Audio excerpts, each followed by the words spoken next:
E não entendi essa diferença da salvação no espírito e do amadurecimento no discipulado na alma. Como que é, pastor Calito, cada um desses momentos, né? Legal. Porque tem gente salva que continua... A diferença de salvação e conduta, como que o senhor esclarece pra gente? Olha, Felipe, é interessante essa pergunta, porque a Bíblia fala que na eternidade você vai ter cristãos no céu com galardão e sem galardão. Então mostra que aqui na terra, se eu me arrependo, recebo Jesus, eu vou para o céu. Porque a salvação vem por reconhecer que eu sou pecador, mas o sangue de Cristo na cruz do Calvário me purificou, então eu vou para o céu. Só que a Bíblia fala de boas obras, de ministério, de serviço, de evangelização. Então, quem vive uma vida para agradar a Deus em santidade pessoal e responde sim ao ministério, Deus, ele quer recompensar essas pessoas. Então, no céu, ele diz que não vai haver acepção de pessoas, mas aquele que mais aqui na terra decidiu amar, servir e santificar, certamente que vai haver uma compensação. A Bíblia, muito isso, é uma herança judaica, esse Estado de Direito, honrar, o princípio da honra. Quando você não honra ninguém, você nivela por baixo. Sim. Às vezes a gente vê uma pseudo-democracia da miséria, isso não está no padrão de Deus. Deus quer que você cresça, alcance, prospere, fruto do seu trabalho. Sim. Eu advogo que o melhor programa social é o trabalho. Programa quando uma pessoa trabalha, ela é empoderada, ela é livre, ela tem opção de escolha. Sim. Então, às vezes a gente tem as necessidades das situações emergenciais. O Brasil todo está ajudando o Rio Grande do Sul. Sim. Nossa igreja está ajudando financeiramente, com fundos, recursos financeiros. Já enviamos para lá mais de R$250 mil. Estamos enviando agora 3 carretas. Apoiamos a cidade que enviou 22. Por quê? Quando você está numa situação... É igual eu vou evangelizar. Jesus é o pão da vida. Aí o camarada não tem pão. Aí ele vai falar para mim, pastor, eu entendi que Jesus é o pão da vida. Você pode me explicar o que é pão? Então, primeiro eu resolvo o problema da fome. Sim. E depois eu falo da fome espiritual. Jesus é o pão da vida, mas ele também quer que as pessoas estejam com pão no estômago. Sim. Então, eu acho que é bem nessa direção. Felipe, se nós cremos que Jesus é Senhor e Salvador, estamos salvos. Mas a Bíblia não fala só de salvação. Enquanto que ele não vem, nós vamos viver uma vida de santidade, de serviço ao próximo. Inclusive, Maurinho, importante esse ponto aqui. Nós não fazemos ação social porque está atrelado à nossa salvação. Jesus morreu na cruz, tetelestai, morreu e fez a obra consumada. Quem crê já está salvo.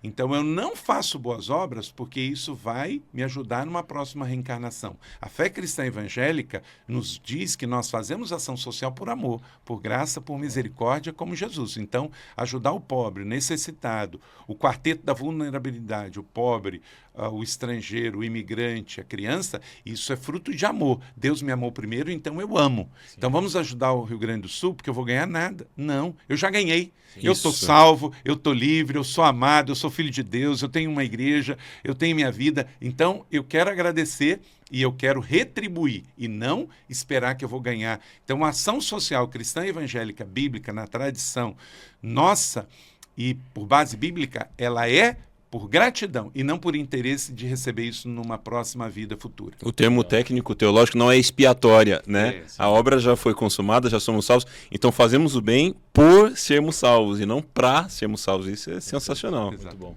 perfeito. Vamos mudar o tópico então, que esse tópico é maravilhoso, né?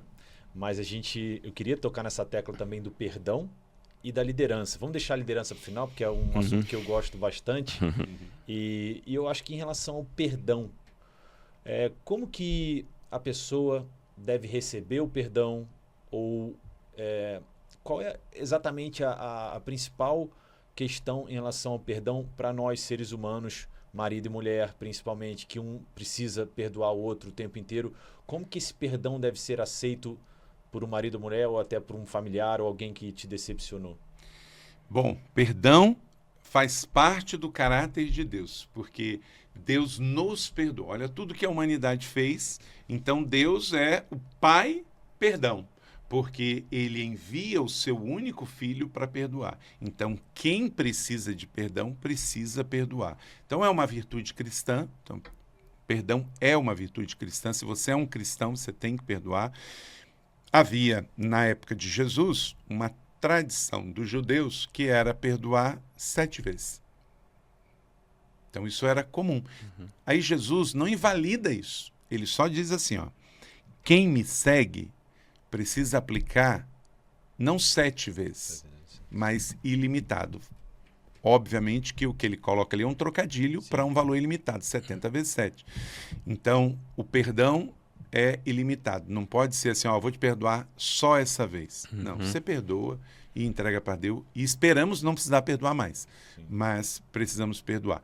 E casal é uma reunião de 2 grandes perdoadores. Ninguém faz 20, 30, 40, 50, 60 anos de casado sem ter um livro de perdão. E a melhor oportunidade para perdoar não é ontem nem amanhã, é agora. Alguém já disse que a melhor definição de amor é tempo e o melhor tempo é agora. Mas eu também creio que isso se aplica ao perdão. O melhor tempo para perdoar é agora. Então, casal é uma união de 2 perdoadores. É uma reunião de 2. E o legal que o pastor Calil está falando é que nos faz pensar também que o perdão não é uma sensação, né? Que às vezes a pessoa pensa, eu vou esperar sentir vontade para perdoar.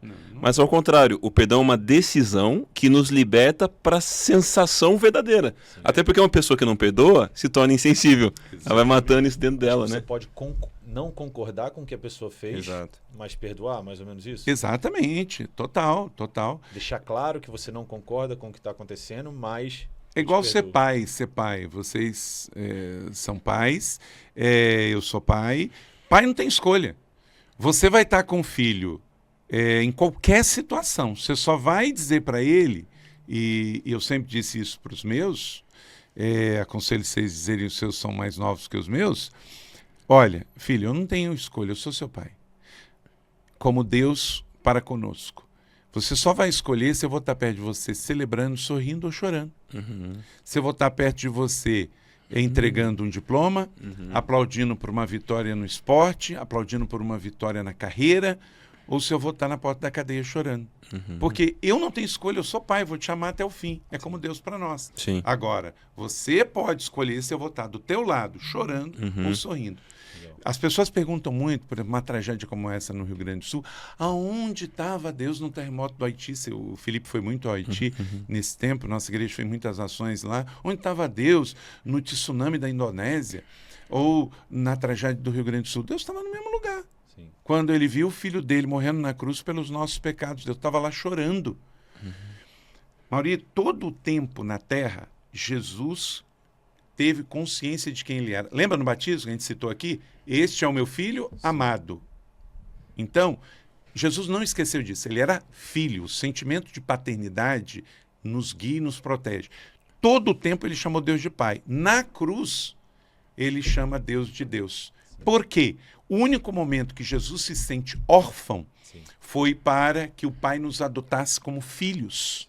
Então isso é muito forte. Hoje, boa parte dos cristãos que estão revoltados, que estão fora de igrejas, que estão criticando todo mundo é culpado dos meus problemas e não faz uma leitura de onde ele errou, porque ele também é adulto, ele tem que fazer essa leitura. Isto é problema de quê? Orfandade, que precisa ser resolvido com paternidade bem resolvida. Aproveito aqui para recomendar a você, Editora Inspire, Paternidade Bem Resolvida, do pastor Fabiano Ribeiro, um dos pastores lá da nossa igreja, e ele escreveu um livro com a minha esposa, que é Escolha Ser Filho, também da Editora Inspire. Leia esses 2 livros, Paternidade Bem Resolvida e Escolha Ser Filho. Você vai ver que tem muita lacuna ali que precisa ser preenchida com decisão de filiação. O primeiro homicídio da humanidade, Caim e Abel, foi por quê? Porque Abel escolheu ser filho e Caim não, foi orfandade pura, Deus era pai dos 2. Então, nós temos que entender que o cristão não é só a questão de paternidade biológica. Paternidade biológica, cada um tem a sua e, ok, muitos pais não puderam dar ao que não receberam, né? Às vezes os filhos exigem também uma coisa que o pai ele não teve. Aí ele Como é que vai passou. exigir, né? Já está provado que muitos abusadores são frutos dos seus próprios abusos, não é? Então a pessoa acaba transmitindo muito isso. Então, se o seu pai biológico não pôde te dar paternidade, foi um pai que deu o nascimento, mas não deu a criação, a educação, a presença, busque isso no Senhor.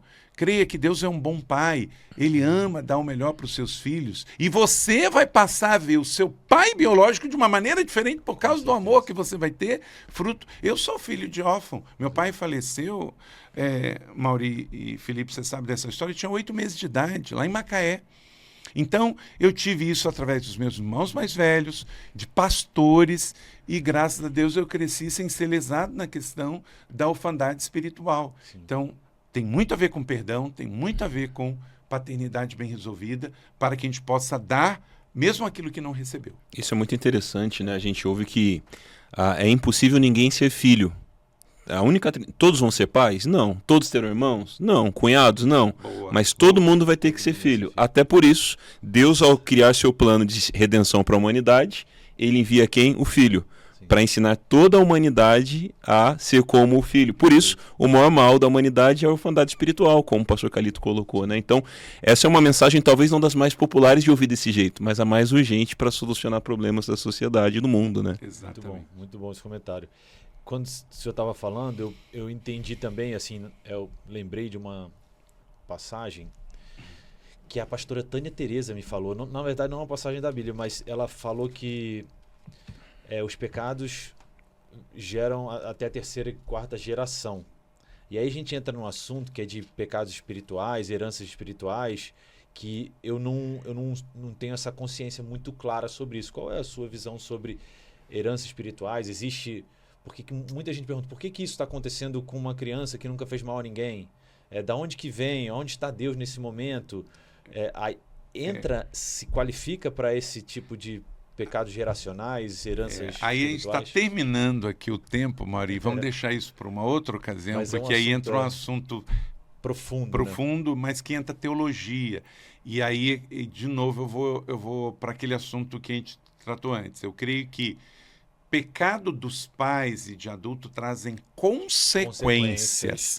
Mas eu não creio na maldição hereditária, porque eu creio que o sangue de Cristo nos lava e purifica de todo pecado, porque Deus não imputa culpa a quem não pode ter a culpa.